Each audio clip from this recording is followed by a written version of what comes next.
بسم اللہ الرحمن الرحیم۔ تو روزے کا معنی رکنا ہے۔ روزے کا معنی بولیے، روزے کا معنی رکنا۔ کس سے؟ جھوٹ سے، غیبت سے، بدی سے، بد نگاہی، کھانے پینے۔ روزہ کس پہ فرض ہے؟ امیروں پہ کہ غریبوں پہ؟ جی کہنے نے میں تو کام ہی میرا تو کام ہی محنت مزدوری والا، میں کیسے روزہ رکھوں؟ میں تو دیہڑی لگاتا ہوں تو روزہ کیسے رکھوں؟ میں نے نہیں کسی حدیث میں پڑھا کہ روزہ وہ رکھے جو دفتر میں بیٹھتا ہے۔ صحابہ کے زمانے میں تو دفتر ہوتے ہی نہیں تھے، کسی جگہ نہیں لکھا ہوا روزہ وہ رکھے گا جو اے سی میں بیٹھتا ہے، تب تو اے سی تھے ہی نہیں۔ حضرت ابوبکر صدیق رضی اللہ تعالیٰ عنہ سے لے کر جناب بلال تک سارے اپنے ہاتھ سے کام کرتے، سارے اپنے ہاتھ سے کام کرتے، سارے۔ حضرت عمر فاروق رضی اللہ تعالیٰ عنہ خلیفہ وقت ہونے کے باوجود مال غنیمت کے اونٹ چڑھنے جاتے تھے تو چراگاہ میں چھوڑنے میں جاتے تھے، لینے بھی آتے تھے واپس۔ سارے لوگ اپنے ہاتھوں سے مشقت والے کام کرتے۔ حضرت بلال مزدوری کرتے، سلمان فارسی مزدوری کرتے، مقداد مزدوری کرتے، صحابہ مزدوریاں کرتے، روزے رکھتے۔ اور رمضان کے جانے کا وقت ہوتا تو در رسول پہ کھڑے ہو کے عرض کرتے، محبوبہ دل نہیں بھرا، دل کرتا ہے کبھی رب سارا سال ہی روزے عطا کرے، سارا سال رمضان دے تو ہم سارا سال روزے رکھنے کو تیار ہیں۔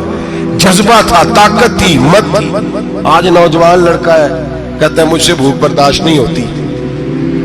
میرے بھائی رب بیماری لا دینا، اللہ سے دعا مانگے اللہ شفائے عطا فرمائے، اور دعا کرے اللہ آزمائش سے محفوظ فرمائے۔ آپ یقین کریں میں نے لوگوں کو دیکھا ہے حلق سے قطرہ نہیں اترتا، خوراک کی نالی لگی ہوئی ہے، اعلیٰ غذائیں پکی ہوئی پڑی ہیں، عرش کا مالک کہتا ہے میں تیرے حلق سے گزرنے نہیں دوں گا، قانون بن گیا۔ میں نے دیکھا ہے ڈرپ پہ لوگ زندہ ہے، بوتل لگی ہوئی ہے گلوکوز کی، گزارا چل رہا، اعلیٰ غذائیں پڑی ہیں، لاکھوں روپیہ تجوری میں پڑا ہے۔ مالک کہتا ہے تو نہیں کھا سکتا، تو وہ کھانے نہیں دیتا، نہیں کھانے دیتا۔ وہ کہتا چل تو میری مرضی پہ چلنا، ایک مہینہ میرے کہنے پہ نہ کھا، ایک مہینہ میرے کہنے پہ نہ کھا، تو یا اللہ تو کیا کرے گا؟ فرمایا صوم تصحو، میرے نبی پاک نے فرمایا تم روزے رکھو، اللہ تمہیں صحت عطا فرما دے گا، اللہ تندرستیاں دے دے گا، شفائیں دے دے گا۔ تم روزے رکھو، اللہ تمہیں، سبحان اللہ، اللہ تمہیں، اللہ طاقت دیتا ہے، ہمت دیتا ہے، اللہ ہمت دیتا ہے۔ میں نے دیکھا ہے، میں نے بزرگوں کو دیکھا ہے، ضعیف لوگوں کو دیکھا ہے، کمزور لوگوں کو دیکھا ہے، میں نے دیکھا ہے روزے رکھتے ہوئے، مزدوروں کو دیکھا ہے روزے رکھتے ہوئے۔ میں اپنے ابا جی کو کہتا ابا جی اتنی سخت گرمی اور مزدوری آپ کرتے اور مزدوری کے عالم میں روزہ رکھتے، تو کہتے پتر روزہ کی آندا ہے، روزہ کدوں کو جاندا ہے؟ روزہ اپنی جگہ تے بے مزدوری اپنی جگہ ہوتے۔ اور کئی دفعہ مینوں فرمان لگیا، مینوں یاد سمجھ کوئی نہیں لگتی، پتہ نہیں روزے چلا طاقت کتوں دے چھڑدا ہے، نہیں زیادہ کام بھی زیادہ کریدا ہے تے روزہ بھی رکھ۔ بھائی صوم تصحو، میرے مصطفیٰ نے فرمایا تو روزہ رکھ، اللہ تجھے صحت عطا فرما دے گا۔ رب تعالیٰ تجھے، یہاں ہوٹل کھلے ہوئے ہیں، یہاں عجیب حالات ہیں، ہوٹل کھلے ہوئے ہیں، لوگ بہانے ڈھونڈتے پھرتے ہیں، کہتے ہیں کٹ لگ گیا تھا، ذرا تھوڑا سا خون نکل آیا، سنی پلاس لگائی ہے تو روزہ نہیں رکھا، یہ ذرا مجھے تھوڑی دقت ہو گیا تو میں نے روزہ نہیں رکھا، کھانسی لگ گئی ہے تو روزہ نہیں رکھا۔ او خدا کے بندے، روزہ تو نعمت ہے۔ اور سبحان اللہ، میرے نبی پاک نے فرمایا لکل شیء زکات وزکات الجسد الصوم، فرمایا ہر شے کی زکات ہوتی ہے، وجود کی زکات روزہ ہے، روزے رکھو جسم کی زکات نکل جائے گی۔ فاقہ کرنا بھی میرے نبی پاک کی سنت ہے، مسواک کرنا بھی سنت ہے، اور فاقہ کرنا بھی۔ مسواک والی سنت زیادہ اپناتے ہیں لوگ، فاقہ کرنا بھی نبی پاک کی سنت ہے۔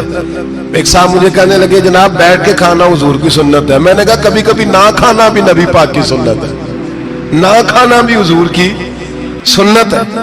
وہ صاحب میرے نبی پاک علیہ السلام نے فرمایا کافر 7 آنتوں سے کھاتا ہے، 7 آنتوں سے، اور فرمایا میرا مومن 1 آنت سے کھاتا ہے، اس کے وجود میں کھانے والی 1 آنت ہے، کافر 7 آنتوں سے کھاتا ہے۔ فاقہ کشی سے نورانیت پیدا ہو۔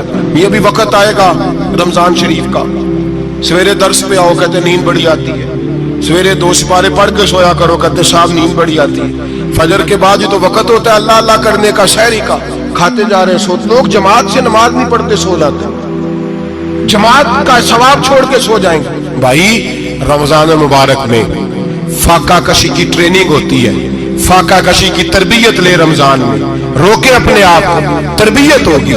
اور ہمارے صوفیاء فرماتے ہیں جو زیادہ کھاتا ہے اس کا نفس اس کو زیادہ پہ مائل کرتا ہے، خواہشات نفس پیدا ہوتی ہیں۔ میرے نبی پاک علیہ السلام نے جوانوں کو حکم دیا ہے، یا معاشر الشباب، او جوانوں، یا رسول اللہ کیا حکم ہے؟ فرمایا یا نکاح کر لو اگر طاقت ہے، نہیں طاقت تو روزے رکھو۔ حضور روزے سے کیا ہوگا؟ فرمایا تمہارا نفس کچلا جائے گا، شیطان وسوسہ اندوزی نہیں کرے گا۔ آج نوجوان بڑھ بڑھ کے کھاتا ہے، بہت زیادہ کھاتا ہے، کبھی اس ہوٹل سے کھاتا ہے کبھی اس ہوٹل سے کھاتا ہے۔ اتنا زیادہ کھائیں گے تو نفسانی قوتیں اچھل کر کے آئیں گے، مشکل ہو جائے گا۔ شادیاں دیر سے ہوتی ہیں، ماں باپ آنکھیں بند کر کے بیٹھے ہوئے ہیں۔ اگر ماں باپ کی ذمہ داری ہو اور ماں باپ نکاح نہ کرے تو نبی پاک نے فرمایا بچے گناہ کریں گے تو جتنا گناہ بچے کو اتنا باپ کو بھی ہوگا۔ تو ماں باپ چپ ہے، دوسرا شادی مشکل بڑی ہے، مہنگی بڑی، اور تیسرا نہیں کر رہے کچھ لوگ تو روزے بھی نہیں رکھ رہے۔ تو رمضان ان کے لیے بھی وقت ہے، نفسانی قوتیں کچلی جائیں گی۔ کھانا جتنا کم کھایا جائے گا اتنا وجود کے اندر نفسانی خواہشات کم پیدا ہوں۔ تو رمضان تو پریکٹس ہے مجاہدے کی، دین کی۔ اور دوسرا میرے حبیب پاک صلی اللہ علیہ وسلم نے فرمایا ہے، حضور فرماتے ہیں کہ رمضان اور قرآن کا آپس میں رشتہ ہے۔ قرآن پاک کتنا پڑھنا چاہیے روزانہ؟ زیادہ سے اللہ جزا دے، امید ہے آپ زیادہ سے زیادہ ہی پڑھتے ہوں گے۔ بھائی سنیں، حدیث مبارکہ میں نبی پاک نے فرمایا رمضان اور قرآن دونوں مل کے نا، بڑی پیاری حدیث ہے، فرمایا دونوں مل کے اللہ کی بارگاہ میں میری امت کی سفارش کریں گے۔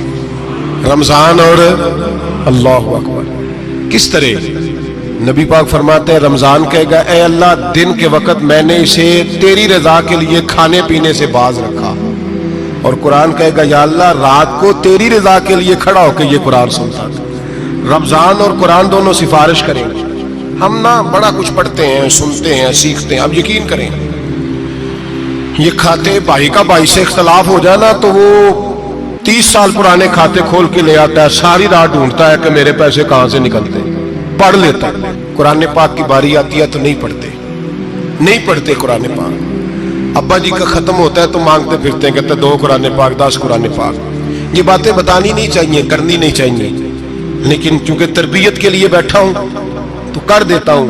میرے شاگردوں سے پوچھیں، یہاں مدرسہ ہے الحمدللہ، درجنوں طلباء ہیں، اساتذہ ہیں، میرے پیر بھائی ہیں، اور میرا یہ دعویٰ ہے کہ شاید کوئی کسی سے اتنا پیار کرتا اور اتنے میرے شاگرد اور مرید مجھ سے کرتے ہیں، لیکن میں نے کبھی کسی سے نہیں کہا کہ ذرا سورت فاتحہ پڑھ کے دینا، میں نے اپنے ابا جی کو ثواب دینا ہے۔ پوچھ لیں کسی سے نہیں کبھی کہا، کبھی نہیں میں نے کہا کہ ذرا مجھے تھوڑا سا قرآن پڑھ دیں۔ میں اس کو ناجائز نہیں کہتا، پڑھوانا چاہیے، لیکن میں اپنے والدین کے لیے کبھی سوال نہیں کرتا کہ مجھے ذرا پڑھ کے دو، میں نے بخشنا ہے، اس لیے کہ میں نے ذاتی طور پہ روٹین بنائی ہے۔ میں سمجھتا ہوں کہ کائنات کے اندر میرے اوپر جن لوگوں نے احسان کیے ان میں سب سے زیادہ حصہ میرے ماں باپ کا ہے۔ میں سمجھتا ہوں اس بات، کتنا نالائق ہوں میں کہ میں 1 مہینے میں ایک قرآن پاک بھی پڑھ کے ان کی روح کو احسال نہیں کر سکتا۔